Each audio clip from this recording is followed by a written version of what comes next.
Meu nome é Philip Doyle, sou professor de trompa da Escola de Música da Universidade Federal do Rio de Janeiro. Tenho lecionado nas principais festivais de música no país e tenho ex-alunos que hoje tocam em várias orquestras do Brasil.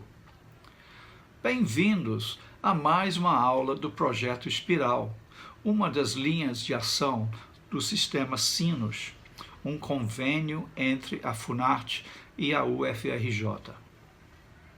A aula de hoje é sobre a escolha do instrumento, bocal e acessórios.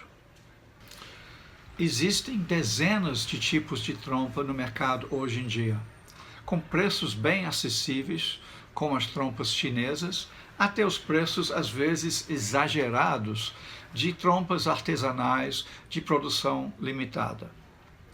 Os trompistas profissionais escolhem seus instrumentos levando em consideração estes fatores: gosto pessoal e o tipo de trabalho exercido. Acredito que para o aluno iniciante, o estudo da trompa em Fá seja recomendado nos primeiros anos da sua formação. O instrumento pode ser uma trompa em Fá simples ou uma trompa dupla em Fá e Si bemol. Se o aluno for bem jovem ou de estatura baixa, existem trompas de tamanho reduzido para crianças e até trompas de plástico, que têm a vantagem de ser leves e resistentes. A grande maioria de trompistas profissionais usa a trompa dupla como seu instrumento principal, pois combina as qualidades sonoras da trompa em Fá com a segurança da trompa em Si bemol. Dependendo do tipo de trabalho exercido, o trompista pode optar por instrumentos de calibre grande, muito usados nos estúdios das gravações de trilhas sonoras de filme, por ser mais eficientes quando microfonados de perto. Ou trompas que possuem a garganta da campana menor, favorecendo a projeção de som numa sala de grande porte. Instrumentos opcionais incluem trompas em Si bemol simples, preferidos por alguns solistas e usados para obras de texturas mais leves, como óperas de Mozart, e trompas agudas em Fá, Mi bemol ou até Si bemol soprano, para peças explorando a região aguda do instrumento, mas sacrificando a sonoridade. Um instrumento que reúne as qualidades da trompa em Fá, de Si bemol e de Fá agudo é a trompa tripla, que está atraindo cada vez mais adeptos por seu instrumento completo, facilitando a execução de peças de extrema dificuldade. As desvantagens da trompa tripla são o preço, sempre muito elevado, e o peso, embora a versão compensada, pode ser uma opção mais viável por reduzir a massa da configuração complexa de tubos. Algumas orquestras exigem o uso de um determinado tipo de instrumento. Um exemplo sendo a Filarmônica de Viena, em que sua trompa vienense em Fá reina por mais de 100 anos. Vamos falar um pouco de bocais, assunto predileto de alguns trompistas. Costumo dizer que existem dois tipos de trompistas: os que mudam de bocal e os que não mudam de jeito nenhum. A escolha de um bocal é muito pessoal, mas alguns fatores devem ser levados em consideração. O aluno iniciante deve escolher um bocal de dimensões medianas.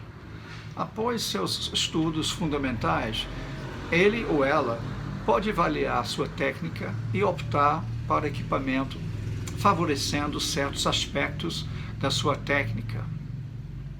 Um bocal mais fundo pode escurecer o som.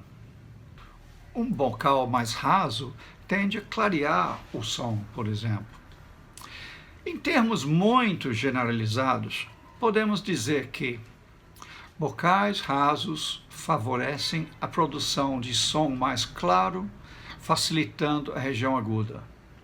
bocais fundos, som mais escuro, furos pequenos produzem mais brilho no som, furos maiores oferecem menos resistência e som maior. O diâmetro interno grande facilita as notas graves e vice-versa. A taça em forma de xícara tende a produzir mais ressonância no som, enquanto o formato de funil favorece um som mais aveludado. Bordas largas ajudam na resistência física, mas prejudicam flexibilidade. Bordas finas fornecem boa sensibilidade e pontaria, porém cansam mais. Bordas redondas ajudam em ligaduras, mas staccato fica mais difícil. Bordas com uma quina favorecem uma articulação mais limpa. O bocal deve combinar com o tipo de trompa a ser usada e o tipo de trabalho exercido. Um solista pode optar por equipamento que favorece o virtuosismo necessário para executar concertos difíceis e peças de virtuosismo. Um camerista pode usar uma combinação de trompa e bocal que produz um som leve, essencial no quinteto de sopros, por exemplo. Um trompista dos estúdios de Hollywood pode optar para usar uma trompa que ajuda a produzir o sonzão dos filmes épicos e um bocal fundo de furo grande. Se o trompista não se especializa em determinada área, seja música de câmara, banda, orquestra de ópera ou outra, recomendo escolher um bocal que sirva para tudo, em geral, equipamento de dimensões conservadoras, e que não mude. Vamos falar um pouco agora de acessórios, no caso, surdinas. A surdina existe desde o classicismo e produz um som distante, modificando o timbre. O formato mais eficiente é de um cone, com um tubo regulável para ajustar a afinação, inventado pelo trompista canadense Eugene Rittick. Tenho aqui uma surdina tipicamente usada hoje em dia, em forma de cone. Aqui dentro tem um tubo ajustável para melhorar a afinação. A surdina deve ser testada na região grave do instrumento, pois nem todas produzem notas afinadas e focadas.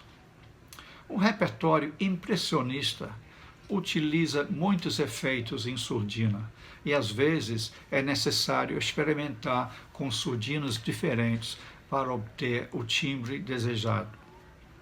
Uma surdina de som mais aberta pode ser usada para peças de orquestrações maiores, como as sinfonias de Gustav Mahler, em que às vezes a trompa precisa dominar a orquestra.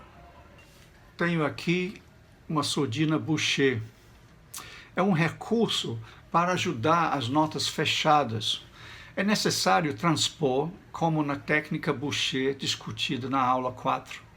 Essa surdina facilita muito a vida do trompista, principalmente em obras como a Sexta Sinfonia de Tchaikovsky e as Sinfonias de Mahler.